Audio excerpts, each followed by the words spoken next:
At this stage of life, it's really about intentional living.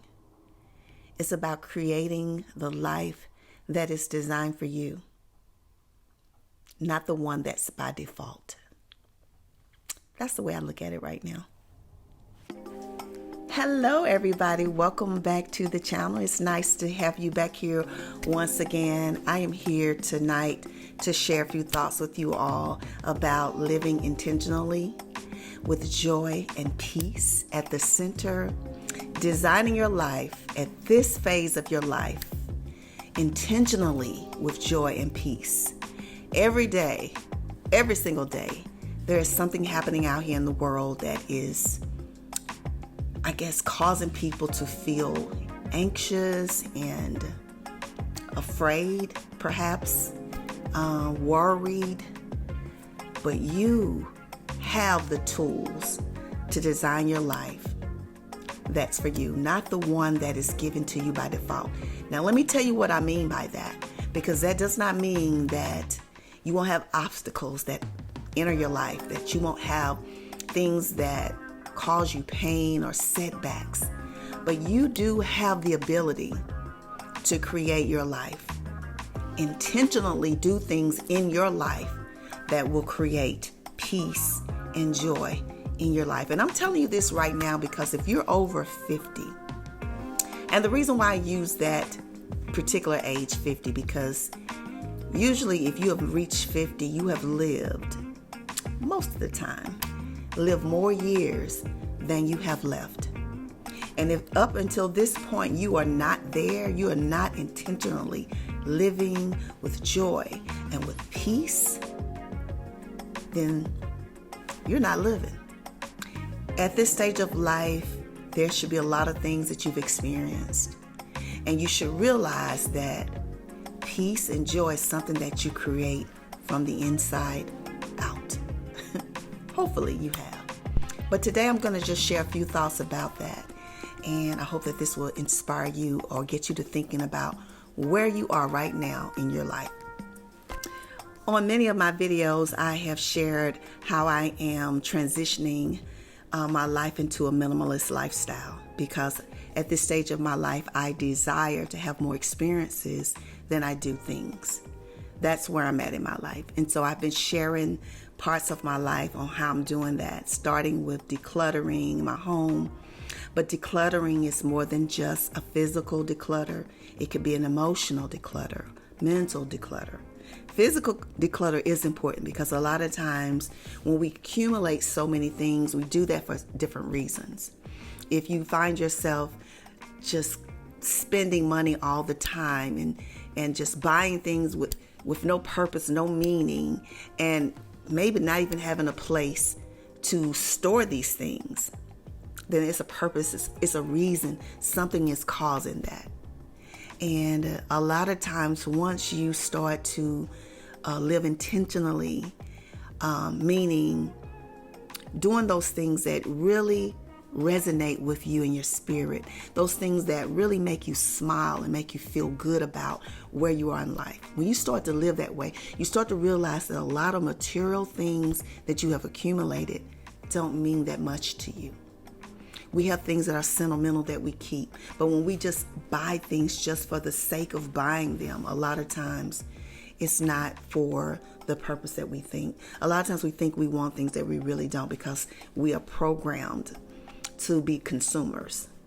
I know a lot of people don't believe that, but we are. That's why we have so many commercials, so many advertisements, so many billboards when you go outside. These things are just reminding you that this is something you need. This is something you want. And once you start to take a look at that, especially if you're in debt, if you have a lot of debt from credit cards, from buying and not being able to pay for things, expensive cars that you really can't afford, then you might need to take a look at that. So decluttering, like I said, is something that starts here. You start thinking about what is in your mind that's keeping you focused on being able to design your life in that way that it will make you feel good about where you are in your life. And oftentimes it means to stop trying to keep up with where you think you should be in life. I think we have been taught that if we have not achieved or accumulated certain things materialistically, even educationally at a stage of life, that we really have not done what we're supposed to do because we're here at this age and we're supposed to have this. I used to believe that. I used to believe that I had to have the house, the car, and all of those things. And even though I lived a long phase of my life of having those things, it wasn't until I started to rid myself of those things that I realized that they weren't as important as I thought. Another thing I believe is important is slowing down in life. We have been programmed to believe that we live in a society of a hustle culture, because all you hear is people saying, I'm grinding, I'm on my hustle. I used to use that phrase a lot, I'm hustling, and it was a time in my life when I was hustling. I was trying to provide and do things. And so my mind shifted to that. I always had to be trying to get more and more and more. And I know a lot of us often are living in a phase of our life where we hustle because we have to do that to provide for our families. But when you get to a point of your life where you have done that and you still have this hustle mentality, it's a hustle culture that we're living in, that we always got to be working or doing something instead of slowing down and savoring the moments. When you get to a point of life where you realize that, you're aging and that, at some point in life, it may be where you can't do a lot of things, you start thinking about all of these precious moments and times that you've had. I think often about things I've done with my grandchildren, or even when my children were younger and vacations we used to take. I find myself looking at photos and reminiscing on those moments and just smiling about how much fun we had and the enjoyment that it was bringing me at that time. So when you get older, you start intentionally living by slowing down the pace so that you can savor the moments of these experiences that you're having to bring you that joy that you want. Another thing I think is important is to have some simple routines or things that ground you, that energize you, that bring you peace. I started to incorporate these meditational moments in my life, like during the weekend, because during the week, I'm up early. I'm up about 5 o'clock in the morning. I'm out of the house before 7, and my day doesn't end until after 6 p.m. as far as being out and working. So the weekends are my time to center myself, to energize myself, to ground myself. And I start my morning off with certain things, routines that I've created, like stretching. And that's my time to meditate. I sit in silence. I light candles. I might read my Bible. I may read something motivational to inspire me. Drink my coffee, or you could be a tea drinker, or just sit in silence. You don't really have to have music. I love like soft nature sounds. I have an app on my phone that I can do ocean sounds or storm sounds, or birds and nature, jungle, and all of those types of sounds that just kind of relax me and causes me to feel at peace. I like spa music. So these rituals that I have now, routines that I do on the weekends, really jumpstart my day. And even though that may not be something you might want to do, whatever those things that you enjoy. I like to read. So maybe you like to read or listen to podcasts or audiobooks. Maybe it's just sitting out on your back porch or sitting on your front porch listening to the nature sounds. Or it could simply be just sitting in quiet, maybe taking a walk, maybe fixing you or preparing yourself some breakfast. Creating routines, something that you do often that kind of center you, that slows you down so that you can savor those moments. Another thing I think is important is to protect your peace by being able to learn how to say no with grace and clarity, meaning you're not afraid to tell people no. you can do it with grace. It doesn't mean you have to be angry when you say no, argumentative. And it's important to be able to do that and be clear. Protecting your peace means not overwhelming yourself when you don't have the energy or even the desire to do that. See, I think oftentimes we worry about how people will take that. Because I was that person, feeling like if I told my family, my children, my friends a no in a situation, or, maybe it's something I really didn't desire to do or didn't have the energy to do. And I felt like saying no because maybe I was able to do it, but I just didn't feel like it meant that I was doing something wrong. But your body will tell you a lot of times when it's not a good time to do something, when it's time for you to relax, to rest. That's important. Protecting your peace, not involving yourself in other people's drama. If you have given, some advice or some tips or, just some thoughts of how to handle a situation, but yet none of those things are ever being taken seriously or even thought to use, but you keep getting pulled into things, pulled into those situations, and no one's listening, then that's disrupting your peace. And then that's when it's time for you to pull away. So being able to protect your peace often comes with saying no with grace, being clear, and letting people know that this is just not a good time, and not feeling guilty for saying no. The last one I'm going to say is living your life by design, not by default, not by the one that's often given to us. And I know, let me say this, I know sometimes life will throw you a curveball, and you may look at that as default. But when that happens, that doesn't stop you from dreaming. It doesn't stop you from setting goals to work toward those things that you want in your life. It has taken me all of these years, because a lot of things that I'm doing now, I wanted to do, guys, when I was 40. I wanted to do when I was 35.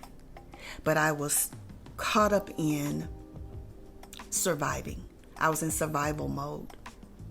So what I started to do was think about what my life would look like when I was at this age of life, in this stage of life, and what did I need to do in order to work toward those things.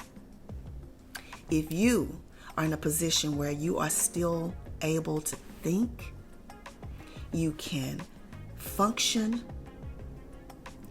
and plan, you can still design the life you want to live. Sometimes designing your life is small things. It doesn't have to be big and grand like the things I try to show you, the things that I want to do in life. Sometimes I read something today.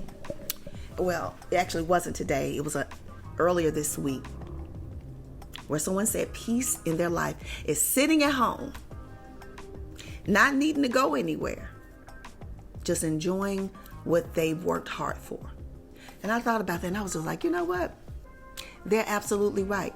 If peace for you is being able to come home, shut out the noise of the world, sit in your home, eating your food, sipping your tea, watching your movies, eating your popcorn, laying on your sofa, laying on your bed, listening to some music, playing with your pets, sitting in quiet. If that is what designing your life is, your peace is, then by all means you do that. You have the ability to shut the noise out and keep people from interrupting your peace. Then that's your peace. If you are a person who have a desire to explore the world and get out and discover new things, if that is what designing your life is, then you start taking steps and researching. Get on here. We have tools that can help you. You know, a lot of us are afraid of this new AI, and it can be fearful because it will take over a lot of things that will hurt a lot of people. But I think it's important still to take advantage of those tools. So if you don't even know where to start, you can start by just talking. Download one of those apps. ChatGPT is a good one. And just talk about and say those things that you like or those things that you desire to do. And ask AI, ChatGPT, just how can I get started with this? And it's going to just boom, boom, boom, boom, boom, boom, boom. It's going to come up with all of these thoughts of how you can get started. And in that list, you're going to find something that you can do starting now to make plans toward getting toward that thing that you really want to do. Intentionally living your life and creating that life of peace and joy that you want to do. If you are over 50, it is time. It is so many women who jump in my messages and email me that talk about their desire to do some of the things that I've done, or to travel, or to, have girlfriends. It's important to create a community, be connected to people. And the only way that you're going to have to do that is be able to do that is to step outside that comfort zone and start walking in faith.